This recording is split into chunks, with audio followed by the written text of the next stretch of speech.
ਸਤਿ ਸ਼੍ਰੀ ਅਕਾਲ, ਮੈਂ ਹਾਂ ਮਨਪ੍ਰੀਤ ਕੌਰ ਤੇ ਤੁਸੀਂ ਵੇਖ ਰਹੇ ਹੋ ਪੰਜਾਬ ਪੰਜ ਟੀਵੀ। ਅੰਮ੍ਰਿਤਸਰ ਦੇ ਵਿੱਚ ਅੱਜ ਭਾਜਪਾ ਵੱਲੋਂ ਸਾਬਕਾ ਪ੍ਰਧਾਨ ਮੰਤਰੀ ਅਟਲ ਬਿਹਾਰੀ ਵਾਜਪੇਈ ਦਾ ਜਨਮ ਦਿਨ ਮਨਾਇਆ ਗਿਆ। ਇਸ ਮੌਕੇ ਭਾਜਪਾ ਦੇ ਸੀਨੀਅਰ ਆਗੂ ਤਰੁਣ ਚੁੱਗ ਨੇ ਜਿੱਥੇ ਵਾਜਪੇਈ ਜੀ ਨੂੰ ਸ਼ਰਧਾਂਜਲੀ ਦਿੱਤੀ, ਉੱਥੇ ਪੰਜਾਬ ਦੀਆਂ ਸਿਆਸਤ ਅਤੇ 2027 ਦੀਆਂ ਚੋਣਾਂ ਨੂੰ ਲੈ ਕੇ ਵੱਡੇ ਐਲਾਨ ਵੀ ਕੀਤੇ। ਤਰੁਣ ਚੁੱਗ ਨੇ ਕਿਹਾ ਕਿ ਸਾਨੂੰ ਅਟਲ ਜੀ ਦੇ ਨਕਸ਼ੇ ਕਦਮਾਂ ਤੇ ਚੱਲ ਕੇ ਦੇਸ਼ ਹਿੱਤ ਨੂੰ ਸਭ ਤੋਂ ਉੱਪਰ ਰੱਖਣਾ ਚਾਹੀਦਾ ਹੈ।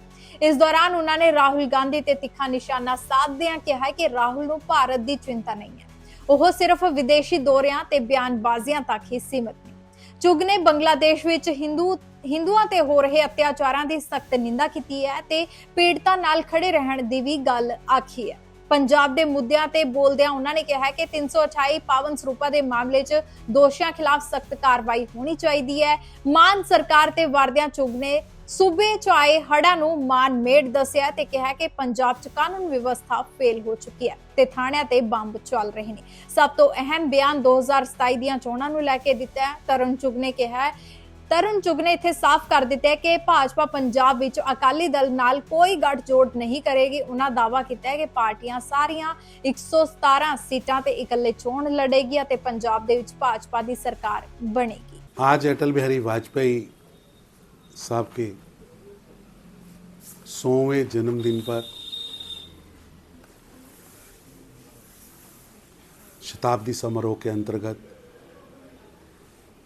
एक भव्य यादगारी कार्यक्रम किया गया। अटल जी का योगदान भारत की राजनीति में ध्रुव तारे की तरह है। कितना भी अंधकार हो, राहगीरों को रास्ता दिखाने के लिए ध्रुव तारा प्रस्त करता है। अटल बिहारी वाजपेयी भारत की राजनीति में ध्रुव तारे जैसे थे, जिन्होंने विपक्ष में कैसे काम करना है वो बेखूबी करके भी दिखाया और विपक्ष में रहते हुए भी राष्ट्र प्रथम की सोच और सत्ता में रहते हुए परमाणु संपन्न रोड इंफ्रास्ट्रक्चर वाली, गरीबों के लिए काम करने वाली पहली गैर कांग्रेसी प्रधानमंत्री के रूप में सरकार भी चलाई। अटल बिहारी वाजपेयी अजात शत्रु थे और उनका पूरा जीवन मानवता के लिए, भारत के गरीबों के लिए, SC/ST भाईचारे के उत्थान के लिए और भारत के गौरव के लिए उन्होंने लगाया। उनकी जन्मशती पर हम सब भाजपा के कार्यकर्ता उनके जीवन से सीखकर आगे कैसे काम करना है वो प्रेरणा लेते हैं और जो काम उन्होंने शुरू किया था, आज देश के प्रधानमंत्री अटल बिहारी वाजपेयी उसी काम को आगे बढ़ा रहे हैं। सर, जो बांग्लादेश में अत्याचार काफी हिंदुओं को चलाया जा रहा है, वो कैसे देखते हैं? दुर्भाग्यपूर्ण है। जिस तरह चुन चुन कर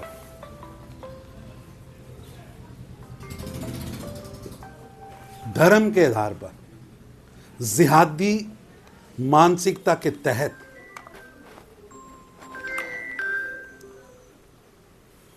जो घटनाएं हुई हैं वो दुखद हैं और भारत सरकार इस पर कड़ा रुख ले रही है। हमारा बहुत समय से मानना है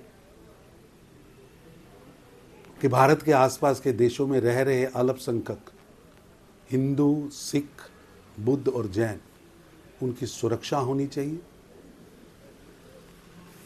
इसीलिए CAA का कानून हमारी सरकार लेके आई थी, लेकिन उस समय भी कांग्रेस ने विरोध किया था। आज भी बंद मुंह से कांग्रेस जिहादी मानसिकता का समर्थन कर रही है। पाकिस्तान, बांग्लादेश, अफगानिस्तान में रह रहे जो 1947 में वहाँ रह गए थे हिंदू सिख, उनकी आबादी कैसे कम हुई, किसने की? उन पर जबर किया गया, उनका धर्मांतरण किया गया। आज वहाँ बहुत कम संख्या में हिंदू सिख बचे। उनकी गारंटी उस समय भारत सरकार ने ली थी लेकिन नेहरू लियाकत समझौते को कांग्रेस की सरकारें भूल गई और वहाँ रहने वाले जो हिंदू, सिख, बौद्ध और जैन थे उन्हें मरने के हवाले छोड़ दिया गया। आज नरेंद्र मोदी जी की सरकार इसके लिए कानून भी लाई है और उनकी रक्षा के लिए हम बात भी कर रहे हैं। सर पंजाब में पत्रकारों पर पर्चे दर्ज हुए थे। बहुत माड़ी गल है। पंजाब के अंदर पंजाब की भगवंत मान की सरकार एक तानाशाह सरकार की तरह काम कर रही है। लोकतंत्र के चौथे स्तंभ मीडिया जिस तरह लताड़िया जा रहा है, परचे रजिस्टर्ड किए जा रहे हैं, यह दुखद है। एक पासे ते ये वो पार्टी है जिहड़ी इंटरनल लोकतंत्र की गल करती सी, अज इंटरनल लोकतंत्र छड्डो, जिहड़ा देश का लोकतंत्र है उन्होंने भी तबाह कर दिता। ये कहते थे कि कोई भी नागरिक आके सरकार के किसी भी बंदे को रिकॉर्ड पूछ सकता, लेकिन अज कानून के तहत भी पहुँचन ते या पुछन ते परचे रजिस्टर्ड किए जा रहे हैं। यह दुर्भाग्यपूर्ण है। पंजाब की प्रैस नूं डराया जा रहा है, धमकाया जा रहा है, मीडिया हाउसिज नूं डराया जा रहा है, अखबारां दे बंडल रोके जा रहे। ये इंदिरा गांधी की आत्मा केजरीवाल जा चुकी है और पंजाब च अज एमरजेंसी वर्गा माहौल केजरीवाल के आशीर्वाद वाली भगवंत मान की सरकार ने बनाता। सर 328 स्वरूप के मामले से लगातार गिरफ्तारियां हो रही हैं, मामला दर्ज किया। एक पासे सरकार कहती है नंगा, दूसरे पासे ਨੂੰ ਛਤਰੀਆਂ ਦੀ ਆੜ ਦੇ ਵਿੱਚ ਮੀਡੀਆ ਤੋਂ ऐसा है कि स्वरूपों की पावन स्वरूप ने दोषी फड़े जाने चाहिए, लेकिन बदलाखोरी नाल नहीं, न्याय मिलना चाहिए। न्याय मिलना चाहिए और दोषी कोई होवे, किड्डा भी वड्डा क्यों ना होवे, और ते कठोर कार्रवाई होनी चाहिए, लेकिन स्टूल बना के पॉलिटिक्स नहीं करनी चाहिए। ये पवित्र स्वरूपों की गल है, गुरुओं के स्वरूप की गल है, श्री गुरु ग्रंथ साहब की गल है। इहते राजनीति नहीं, न्याय होना चाहिए। सर सतिंदर सिंह कोहली ਨੂੰ गिरफ्तार किया पंजाब पुलिस, जिथे एक पासे भगवंत मान कह रही है सरकार करांगे, सरेआम जो भी होगा उसके खिलाफ कार्रवाई की जाएगी, पर फिर भी पुलिस जो है पत्रकारों तो दूर रख रही है। सतिंदर सिंह कोहली मतलब 50 तो ਵੱਧ पुलिस उत्थे पंजाब की हर काम के अंदर दाल च काला स्पष्ट दिखता है। लॉ एंड ऑर्डर अस्त व्यस्त है, जगह जगह ते धमाके हो रहे, गोलियां चल रही, गैंगस्टर वारदात कर रहे, और भगवंत मान साहब मस्त ने, पॉलिटिक्स कर रहे, भ्रम की झूठ की सियासत हो रही। पंजाब के अंदर मनरेगा के कारण पंजाब के मजदूर पिछले 4 सालों का हिसाब भगवंत मान साहब वाइट पेपर जारी करो। 100 दिन असे मनरेगा लागू होया सी पंजाब च, क्यों नहीं 100 दिन लागू होया? एस्टीमेटा च घपले किन्ने कीते, कौन जांच रुका के बैठा? हुण मोदी साहब कह रहे कि गरीब नूं 125 दिन की गारंटी देंगे, तुहाडे पेट च दर्द क्यों हो रही है? मोदी साहब ने बजट 1.5 गुना 2 गुना करता, तुसी सपोर्ट क्यों नहीं कर रहे? पंजाब की भगवंत मान की सरकार और कांग्रेस नूरा कुश्ती खेलदे होया पंजाब के मजदूरों के, दलितों के, किसानों के खिलाफ काम कर रही। मोदी साहब कह रहे कि जो ए नवी स्कीम के अंदर जो कटाई ते बुआई का टाइम होवे उदों मनरेगा नहीं होएगी, ताकि किसान और मजदूर मिल के खेती कर सकन। इह की गलत है? तुसी 100 दिन के बजाय 25 दिन 28 दिन दे रहे सी, मोदी साहब कहते 125 दिन देने। तुसी लुट्टन टोला बनाया सी, तुसी ATM बना के मनरेगा का दुरुपयोग कर रहे सी, लुट रहे सी।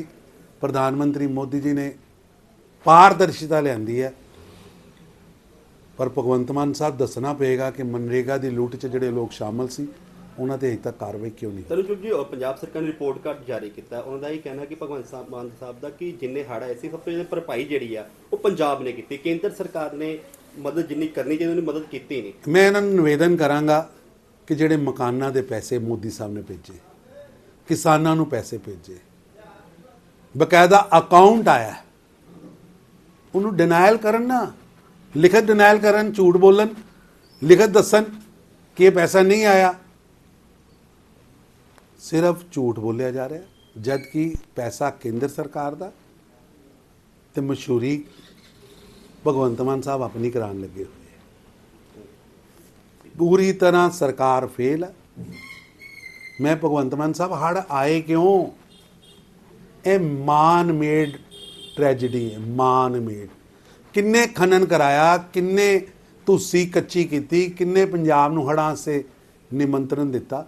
ਉਹਦਾ ਨਾਂ ਭਗਵੰਤ ਮਾਨ ਦੀ ਸਰਕਾਰ ਹੈ ਤੇ ਭਗਵੰਤ ਮਾਨ ਸਾਹਿਬ ਹੜ੍ਹਾਂ ਤੇ ਸਿਆਸਤ ਵੀ ਕੀਤੀ ਔਰ ਉਹ ਖੁੱਲ੍ਹ ਵੀ ਗਈ।